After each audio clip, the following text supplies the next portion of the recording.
الحمد لأهله والصلاة والسلام لأهلهما أما بعد فأعوذ بالله من الشيطان الرجيم إن الدين عند الله الإسلام.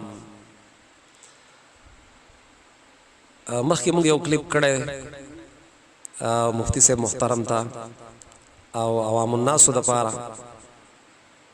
دویمه خبره زموږ دا روانه ده ان شاء الله. دا دویم کلیپ ته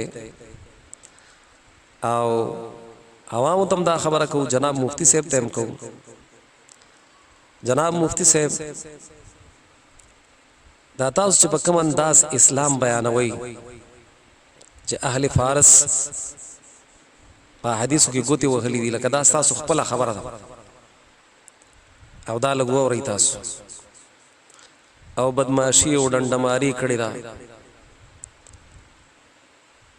نو آیا موږ لږ تپوس کوو د دې عوامو نه هم او مفتی صاحب تاسو هم ځان پوهیو موږ کشران یو، دا د قرآن کریم کوم آیات ته چې تاسو دا خبره کوئ چرا دا د فارسیانو کتابونه دي او هغه لیکلي دي او په دې کې ډنډماري شوې ده او بدمعشي شوې ده.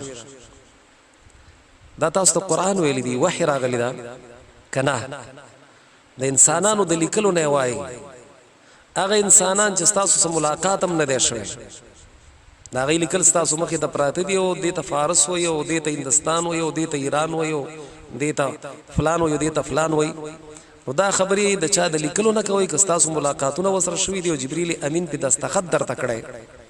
جبرئیل اسلام دا خبر راوړی د تاسو ته ځکه چې تاسو خبره خدا ده چې قرآن سره کومه خبره مخالفه راغله او یا روات الحدیث چې دي هغې ډنډماریانې کړي دي او هغې تعصب کړی دی. نو دا راته ووایي چې دغه انسانان او هغه انسانان چې په هغې کې څومره چان بین شوی دی د روات الحدیث باره کې الحمدلله په دې خبره تاسو پوهېږئ. زه داسې نه وایم چې تا کې علم نشته، الله رب العزت علم درکړی دی، په جرح او تعدیل او په دې څیزونو باندې ښه پوهېږي. نو دا عجیبه خبره ده چې د چا په باره کې د مسلمانانو گواهی او شهادتونه موجود دي، داغه په اسلام علم تقوا ورع ناغي خلکو دین خراب کو او داغي نه دین خراب شو. او هغه خلک چې هغه نامعلوم دي، اکثر خلکو ته نه دي معلوم، اسلام معلوم نه دی، نو هغه د دین خدمت کو. او د هغه خلکو چې کمو کې تقوا ده، کمو کې علم ده، کمو کې د دین خدمت ده، دا غي په مقابل کې دا خلک ودرول شي. دومره تاسو کوم موږ د عوامونه چې قرآن کریم د شهادت باره کې بار بار بیان کړی دی، گواہی باره کې.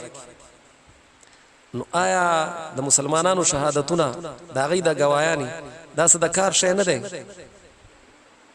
ګوره گواہی چې د منځلاړه نو دا راته وای حد پس ثابته شهادت نه مني. نو د رمضان او د اختر میاش دا هر سړی تاسو وینئ شهادت منئ کني منئ. شهادت نه مني د غلا څنګه کټکې، شهادت نه مني شرابي له سزا څنګه ورکې، شهادت نه مني نو یو ځاني له سزا څنګه ورکې. دارنګي ډیر سيزونه دي. شهادت نه مني ملکیت څنګه ثابته د خپل ملک. شهادت چې د منځ ووتو اسلام خو اسلام پاتې نشو. مفتی صاحب دا خو عجیبه خبره ده.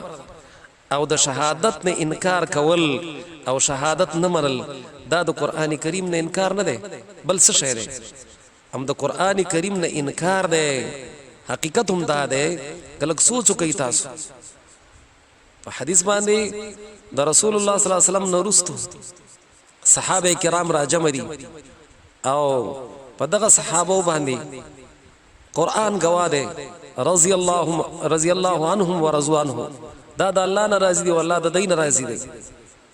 جنتی مخلوق هغه نه حدیث را نقل کیږي کوم سړی چې را نقل کوي خیر القرون قرنی ثم الذين يلونهم.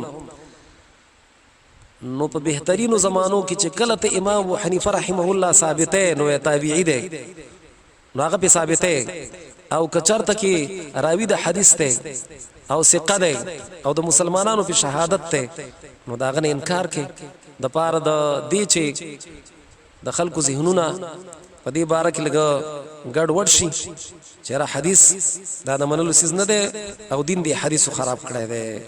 مفتی صاحب بیا د بیماف مهرباني وکړئ په دې خپل خبره لږ سوچ وکړئ چې دا تر کومه حده پورې صحیح ده.